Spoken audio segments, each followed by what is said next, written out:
दोस्तों, गाय बहुत मेहनती है। ये सारा दिन अपनी फसल में काम करती है और गन्ना बोती है। कुछ ही दिनों में गाय की फसल तैयार हो जाती है, लेकिन एक दिन एक हरामी बंदर गन्ने की फसल को खराब करने आ जाता है।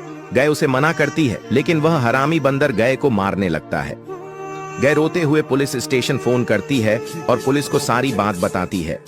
थोड़ी देर में पुलिस आकर उस बंदर को पकड़ कर ले जाती है। ये क्या दोस्तों, अब तक आपने इस बालिका के लिए एक लाइक नहीं की। ये गाय सड़क पर घूमते घूमते सड़क पर ही बैठ जाती है, लेकिन कुछ हरामी लोग आते हैं, गाय के ऊपर तलवार से वार करते हैं, जिसके कारण गाय के शरीर से बहुत सारा खून बहने लगता है और गाय के शरीर में जख्म बन जाता है। लेकिन कुछ देर बाद एक भला आदमी आता है और एम्बुलेंस बुलाता है। डॉक्टर जल्दी से एम्बुलेंस से उतरते हैं और गाय को एम्बुलेंस में लादकर अस्पताल ले जाते हैं। डॉक्टर गाय के घाव पर दवा और पट्टी बांध देते हैं और कुछ दिनों बाद गाय ठीक हो जाती है। यह क्या आपने इन डॉक्टरों के लिए एक लाइक नहीं किया?